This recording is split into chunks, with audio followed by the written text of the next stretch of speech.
ধন্যবাদ, আপনারা এতক্ষণ অপেক্ষা করেছিলেন। তো আরেকটা বিশেষ জিনিস যে আমরা নাটকে তৎকালীন পরিস্থিতিকে দেখানোর জন্য কিছু এমন জিনিস দেখিয়েছি যেটা হয়তো হাস্যকর হতে পারে। তো যারা সেই জিনিসে অভিনয় করবেন, আমার থেকে যারা ছোট বয়সে, আমি তাদেরকে বিশেষ অনুরোধ করব যে তারা যেন সেটা নিয়ে খুব একটা হাসি ঠাট্টা যেন না করি। এটা ছিল প্রভুপাদের চরিত্র দেখানোর জন্য আমরা সেই জিনিসগুলো নিয়েছি। তো আমার সঙ্গে সবাই বলবেন, হরে কৃষ্ণ কৃষ্ণ কৃষ্ণ হরে হরে, হরে রাম রাম রাম হরে হরে। তো নাটক শুনবে আগে একটা জিনিস, তো এই কাহিনী যেটা আমরা বেশ করছি সেটা ছিল প্রভুপাদের ইসকন যে মুম্বাইতে প্রতিষ্ঠা হয়েছিল সেটার ইতিহাস। তো এই ঘটনা শুরু হয়েছিল 1965 সালে, যখন ছিল প্রভুপাদ মুম্বাই থেকে জুহু বিচ হয়ে তিনি যাচ্ছিলেন আমেরিকা। তো আমেরিকা যেতে যেতে জুহু বিচ হয়ে যাওয়ার সময় তিনি একটা জমি দেখেছিলেন এবং সেই জমিটাকে তার খুব পছন্দ হয়েছিল এবং তিনি মনে মনে ঠিক করেছিলেন যে আমি ভগবানকে কথা দিচ্ছি এই জায়গায় আমি একটা বড় মন্দির বানিয়ে দেখাবো। তো তারপর তিনি আমেরিকায় যান এবং গোটা বিশ্বের প্রচার করেন। আমরা যে সম্প্রদায় থেকে আসছি সেটা ব্রহ্মমাধব গৌড়ীয় বৈষ্ণব সম্প্রদায়। আমরা হচ্ছে রূপানুগা গৌড়ীয় বৈষ্ণব সম্প্রদায়ের অন্তর্গত। রূপ রঘুনাথ যে ষড় গোস্বামীর মধ্যে অন্যতম, আমরা হচ্ছি তাদের উত্তরপুরুষ, মানে গুরু পরম্পরায়।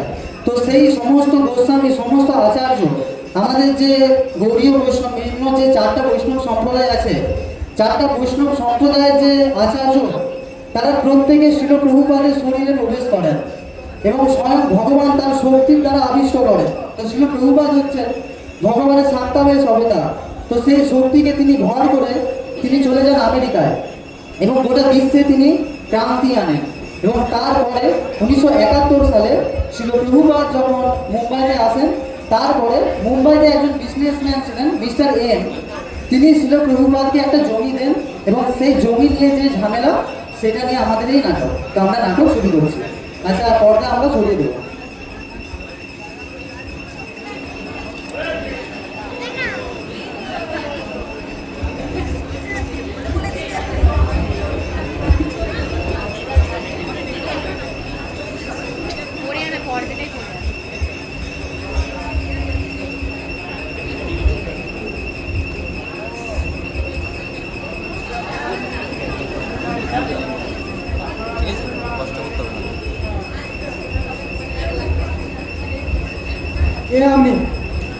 আমি সি কোম্পানি ম্যানেজার, আপনার স্যারের সাথে একটু কথা বলতে চাই। আসুন স্যার, আমি আপনার সাথে কিছু কথা বলতে চাই। বলুন। কি মিস্টার নায়ার, আপনি কি আমায় চিনতে পারছেন না? আমি সি কোম্পানি ম্যানেজার। আপনি যে 20 লক্ষ টাকা নিয়েছিলেন জমির জন্য, তার দলিল তো আমরা এখনো পেলাম না। এবার কিন্তু আপনার বিরুদ্ধে পুলিশ কেস করতে বাধ্য হব। শুনুন, আপনার যা ইচ্ছা করুন, আমি কারের ভয় পাই না। ওই জমি আমি আপনাদের দেবো না। আমরা এবার কোর্টে যাব।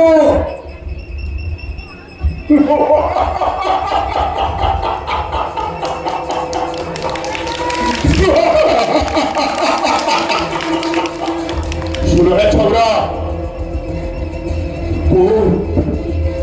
পুলিশ, নেতা, মন্ত্রী কোথায় থাকে জানিস? আমার কাছে আমার পকেটে থাকে। সেটা এই মুম্বাই শহরটা যা আমার শহর, যা পারিস করে নে। এখানে কোন থেকে? কি বললি? দেখে নিবি? যা খেয়ে পারিস দেখে নেয়, ভগবানকেও নেয়, কিচ্ছু করতে পারবে না। এই মেরে মুম্বাই শহরে দাঁড়িয়ে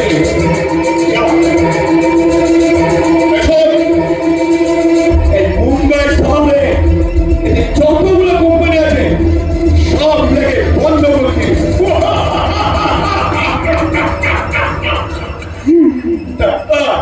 মিস্টার নায়ারের সাথে টাক্কর, দেখে নেবো?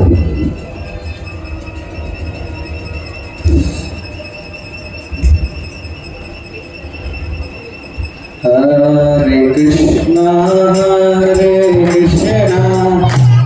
কৃষ্ণ কৃষ্ণ হরে হরে হরে রাম রাম রাম হরে হরে হরে কৃষ্ণ কৃষ্ণ কৃষ্ণ কৃষ্ণ হরে হরে হরে রাম রাম রাম হরে হরে। হরে কৃষ্ণ প্রভু প্রণাম। প্রভু আমি হিস ডিভাইন গেস এসি ভক্তি বেদান্ত স্বামী শিল প্রভুপাদ, যিনি ইস্কনের প্রতিষ্ঠাতা আচার্য, তার একজন শিষ্য। তো প্রভু আমার গুরুদেবের সাথে আমার কথা হয়েছিল যে আমরা যে জমিটা আছে সেটা আপনি 14 লক্ষ টাকার বিনিময়ে আমাদেরকে দিবেন। আমরা সেই ব্যাপারে আপনার সাথে কথা বলতে এসেছি। ও আচ্ছা আচ্ছা, এই বসুন বসুন বসুন বসুন বসুন। কি খাবেন বলুন? না প্রভু, আমরা এখন কিছু খাবো না, অনেক ধন্যবাদ আপনাকে। তো আপনারা টাকাটা কি মুখে দেবেন? হ্যাঁ প্রভু, তো আমার গুরুদেব ছিল প্রভুপাদ আপনার সাথে যেভাবে কথা বলেছিল, তো প্রথমে আপনাকে 50,000 টাকা দেবো, তারপরে কিছুদিন পর 50,000, আর তারপরে কয়েক মাস পর আমরা 1 লক্ষ টাকা দেবো। তো এইভাবে 2 লক্ষ টাকা দেওয়ার পর আপনি আপনার যে জমির দলিল সেটা আমাকে দেবেন। ও আচ্ছা আচ্ছা, ঠিক আছে। তাই হোক, আপনাদের কথা তো আর কাটি করে বলুন, যত আপনারা সাধু ব্যক্তি হরে কৃষ্ণ, হরে কৃষ্ণ। তাহলে সেইভাবেই দেবেন টাকাটা। অবশ্যই করবো। তাহলে আমরা আজকে আসি, আমরা যথাসময়ে এসে টাকাটা দিয়ে দেবো। হরে কৃষ্ণ প্রভু প্রণাম। চল।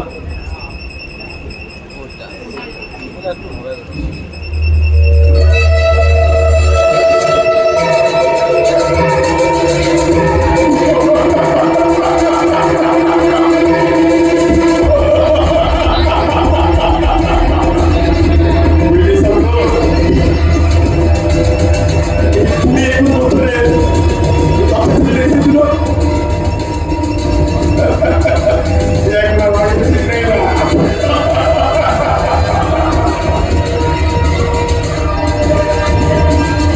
কত বড় বড় কোম্পানিকে আমি ঠকিয়ে এই জায়গায় এসেছি।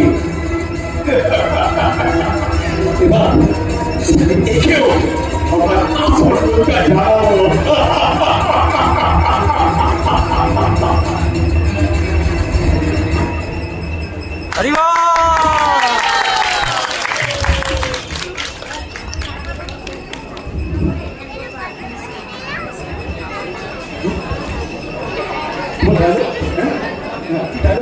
বলো।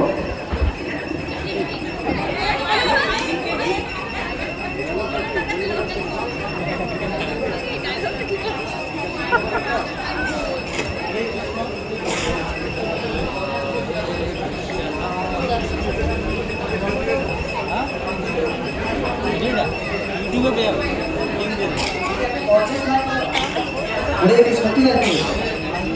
হরে কৃষ্ণ। তো আমাদের প্রথম দিন শেষ হলো। তো প্রথম দিনে যে ব্রহ্মচারী প্রভু এসেছিলেন তিনি হচ্ছেন ইসকনের এখন বর্তমান দীক্ষা গুরু হিজ হলিনেস গিরিরাজ স্বামী মহারাজ, এবং সেই সময় তিনি ছিলেন একজন ব্রহ্মচারী। তো তার নাম ছিল তখন গিরিরাজ প্রভু। তো তিনি সংগ্রাম করেছিলেন একাই, এবং এই প্রভুপাদের যে মুম্বাই প্রজেক্ট, গোটা ভারতে প্রভুপাদ 3টি প্রজেক্টের উপর গুরুত্ব দিয়েছিলেন। প্রথম হচ্ছে মায়াপুর প্রজেক্ট, 2 হচ্ছে মুম্বাই, আর 3 হচ্ছেন বৃন্দাবন। মায়াপুর ছিলেন প্রভুপাদের হচ্ছে পূজার বাড়ি, বৃন্দাবন ছিল প্রভুপাদের বাড়ি, এবং মুম্বাই ছিল প্রভুপাদের অফিস ঘর। তো এই অফিস ঘরকে বাঁচানোর জন্য প্রভুপাদ তার এক সৈনিককে ঠিক করেছিলেন, এবং তার নাম ছিল গিরিরাজ প্রভু। তো এর পরের সিনে মিস্টার এন গিরিরাজ প্রভুকে বিভিন্নভাবে প্রতারণা করার চেষ্টা করবেন, বিভিন্ন প্রস্টিটিউট এদের মাধ্যমে প্রতারিত করার চেষ্টা করবেন। তো আপনারা সেই সিনটা দেখুন। আচ্ছা বন্ধু, আমরা তো মিস্টার নায়ককে সমস্ত টাকা দিয়ে দিলাম, 2 লক্ষ টাকাও দিলাম, আস্তে আস্তে সব কিছু টাকাও দিয়ে দিলাম। তখন তিনি কেন আমাদেরকে জমির দলিলটা দিচ্ছে না? তাই তিনি কি আমাদের সাথে ফ্রড করছে? তোমরা কি কিছু বুঝতে পারছো? ঠিকই তো, মিস্টার এন আমাদের মিউনিসিপ্যাল কর্পোরেশন থেকে পারমিশন নিতে বলেছিলেন, আমরা তো সেটাও নিলাম। তাহলে প্রভু তিনি এমন করছেন কেন? আমি জানি না প্রভু, তবে আমার গুরুদেব ছিল প্রভুপাদের প্রতি আমার সম্পূর্ণ বিশ্বাস আছে। আমি আমার সমস্ত জীবন তার চরণে সমর্পিত করেছি। আমি জানি তিনি সব সময় আমাকে সমস্ত বিপদ থেকে রক্ষা করবেন, এটা আমার বিশ্বাস আছে। আর প্রভুপাদ আমাকে যে সেবাটা দিয়েছে, যে এখানে রাধা রাসবিহারীজির মন্দির হবে, সেটাও আমরা করতে সফল হবে। তাই তোমরা যাও, ভালো করে ভগবানের সেবা করো আর আমাদের প্রভুপাদের সেবা করো, আমরা একদিন ঠিক সফল হবো। যাও।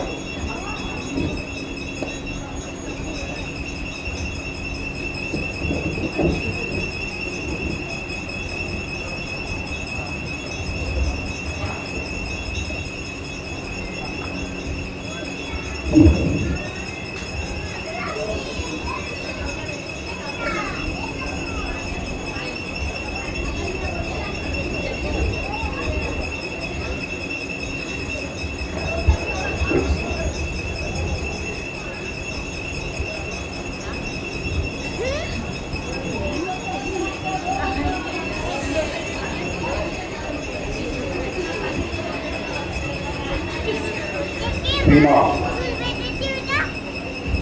এই তুই তোর খেয়েটা দেখা। তুই যদি আমার কথা মতো কাজটা করতে পারিস, তুই যা চাইবি, যত টাকা চাইবি তত টাকাই পাবি। বল, আজকে এই সাধু সমাজের বদনাম করে তুই মুম্বাই থেকে দাঁড়াবো। যা যা, আপনি শুনুন, যা।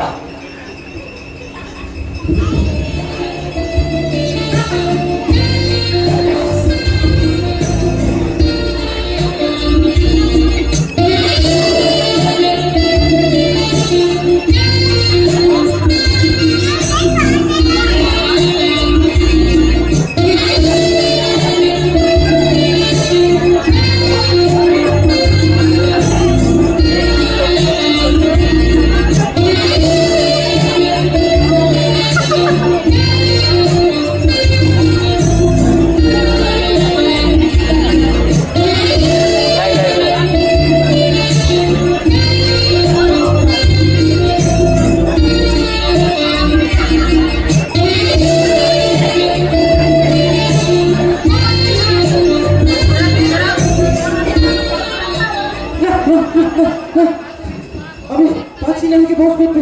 না, এগুলো সাধারণ বাড়াবো না, নিশ্চয় এখানে মনে সত্যি সাহায্য হচ্ছে। না না না, রাখুন, আমরা টাকা রাখুন না।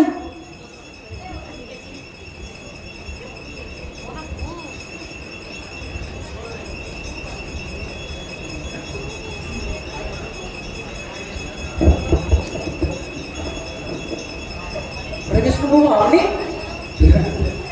না, এমনি একটু এলাম, ভাবলাম এই জমির ব্যাপারে একটু আলোচনা করবো, আচ্ছা আচ্ছা তো প্রভু, সেই জন্য একটু এলাম। তো দেখলাম তুমি আছো, চলো একটু বাইরে ঘুরে আসি। অবশ্যই প্রভু, একটা ভালো জায়গায় তোমায় নিয়ে যায়।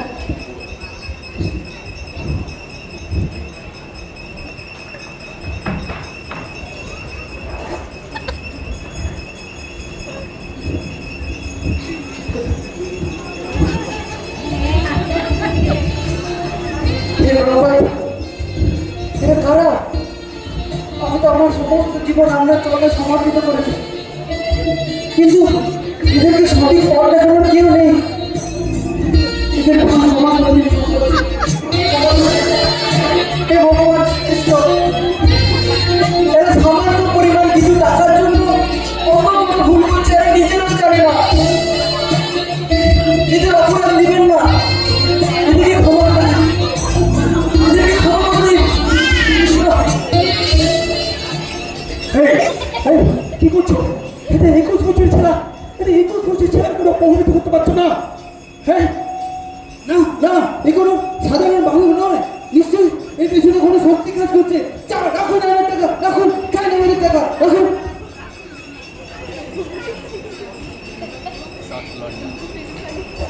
প্রভু, আমি তো আপনার উপর বিশ্বাস করেছিলাম, আমার গুরুদেব ছিল প্রভুপাদ, আপনার উপর বিশ্বাস করেছিলাম।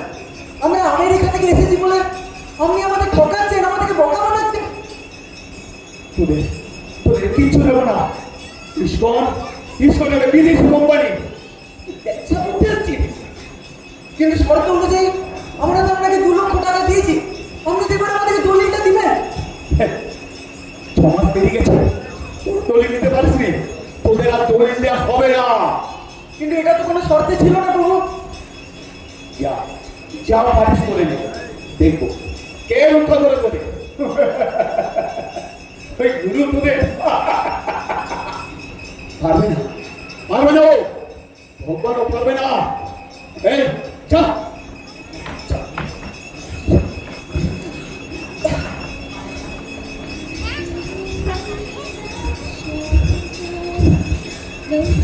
আমার গুরুদেবের নিয়ে কিছু বলবেন না। ও আপনার মতো সাধারণ ব্যক্তি নয়, আমার গুরুদেব। তিনি বিশ্ব বিজেতা, তিনি সকল ব্যক্তিদের হৃদয় জয় করেছেন। তিনি শ্রীচৈতন্য মহাপ্রভুর একজন আদর্শ সৈনিক। তিনি আমাদের মতো কোনো সাধারণ ব্যবসায়ী নয়, তিনি ভগবানের প্রতিনিধি। তিনি সবসময় আমার সাথে আছেন। আর কি শুনতে চান আপনি? তিনি যে কোনো দেশ বিদেশে গেছেন, সেখানে তার শিষ্য বানিয়েছেন। সেই শিষ্যরা আমার গুরুদেবের জন্য নিজের জীবন পর্যন্ত সমর্পিত করতে পারে। তিনি বলবেন আপনি, তিনি একাই যথেষ্ট আপনার সামনে চোখে ভেঙে দেওয়ার জন্য।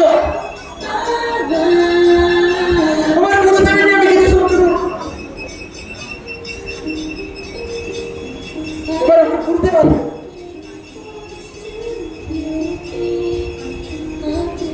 আর আমরা যে ব্যবসা, যা পারিস করিস, যা পারিস করিস, দেখে নেবো আমি। আমিও দেখে নেবো তোরা কি করতে পারিস। তুমি এবার গুরুদেবকে নিয়ে আসো। হ্যাঁ, যা যা যা যা, তোরা তুই যা।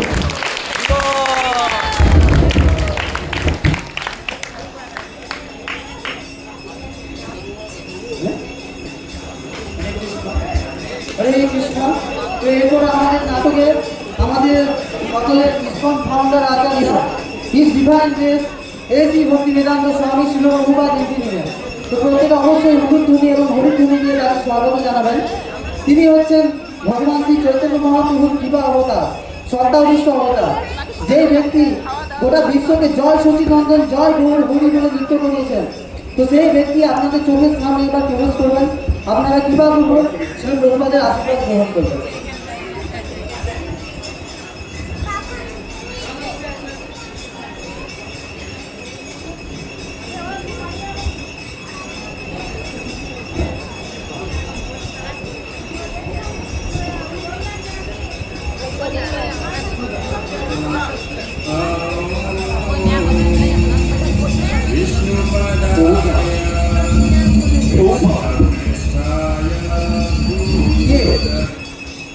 কে বাবা?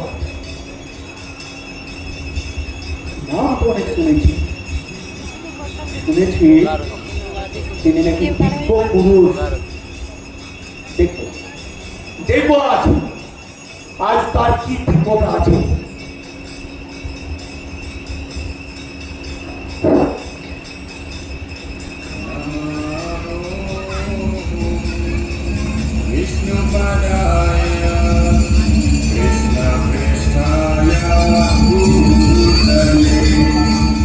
श्रीमते भक्ति वेदांत स्वामी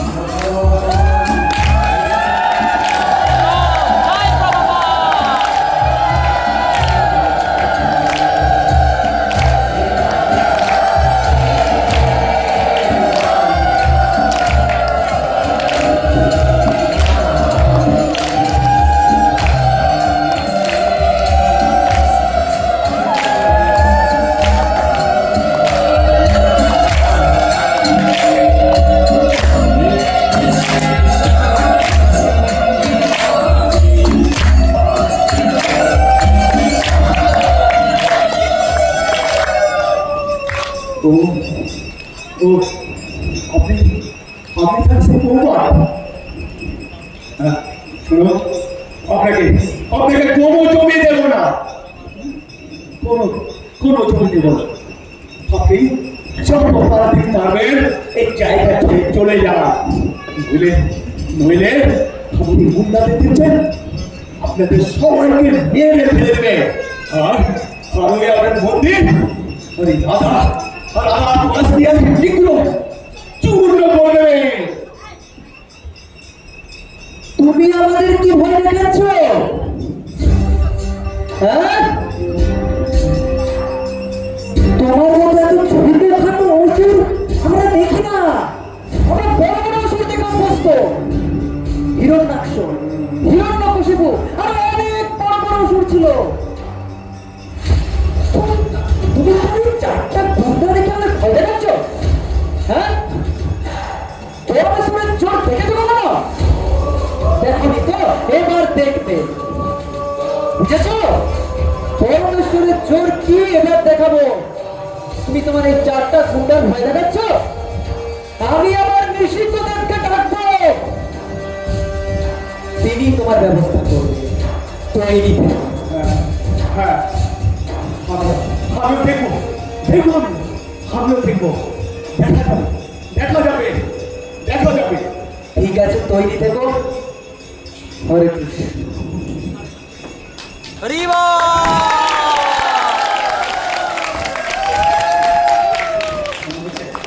হরে কৃষ্ণ। তো যারা ভগবানের শুদ্ধ ভক্ত হয় তারা এসব ছোটখাটো ভয় কোনোদিনই তারা পরোয়া করে না, তারা ভগবানের চরণে একমাত্র আশ্রিত। তো শিল প্রভুপাদ ছিলেন সেরকম আচার্য, তাকে বলা হতো যে আগুন সন্ন্যাসী। শিল প্রভুপাদ লীলামৃততে বলা হয়েছে তিনি যখন কম বয়স ছিলেন, মানে 70 বছর বয়সে ছিলেন, প্রথম আমেরিকায় এসেছিলেন, তখন থেকে তিনি বলতেন যে আমি মন্দির সব তৈরি করে দিয়েছি, তোমরা শুধু দেখতে পাচ্ছ না। তো এত কনফিডেন্স কোথার থেকে আছে? তার পিছনে যদি পরমেশ্বরের জোর থাকে। তো শিল প্রভুপাদ সেটাই বললেন যে পরমেশ্বরের জোর কেউ দেখেছো কি? যদি দেখে থাকো তাহলে আমরা চোখের সামনে কিছু দেখতে পাবো। তো আমরা সেই পরমেশ্বর ভগবান শ্রী শ্রী নৃসিংহদেবের আবির্ভাব দেখবো শিল প্রভুপাদের কথা অনুসারে।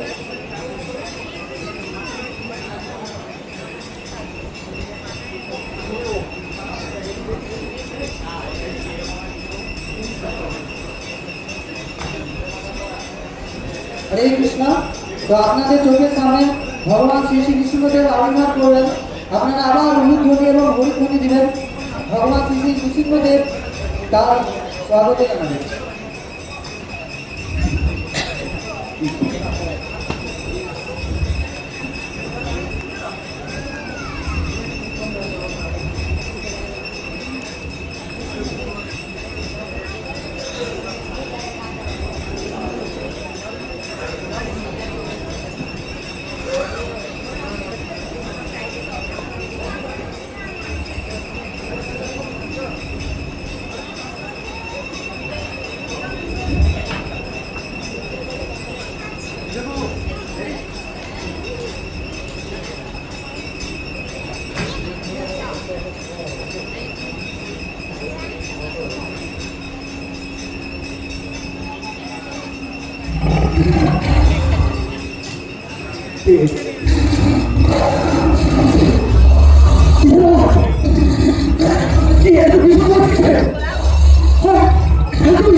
শেষ মুহূর্তে চলে এসেছি, লাস্ট সিন শুধুমাত্র বাকি আছে।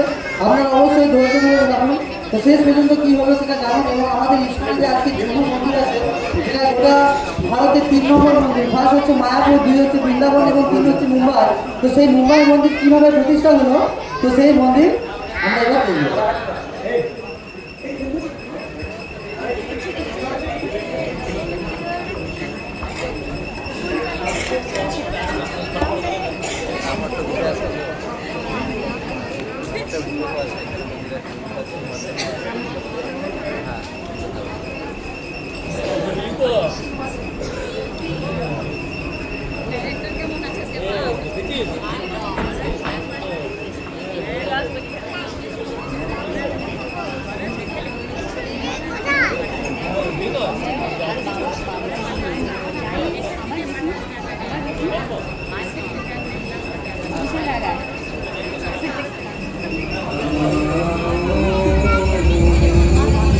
विष्णुपदाय कृष्णकृष्णाय भूतले श्रीमते भक्ति वेदान्त स्वामी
প্রভাত প্রভাত কি হয়েছে? এই দেখুন, গতকাল রাতে হ্যাঁ। মিস্টার নায়ার হ্যাঁ। যিনি আমাদের এই মন্দির করতে বাধা দিচ্ছিলেন হ্যাঁ। তিনি মারা গেছেন। ওই দেখি। বুঝলে, সর্প আর পিছের মৃত্যুতে সাধু মহাত্মারও আনন্দ পায়, বুঝেছ? হরে কৃষ্ণ।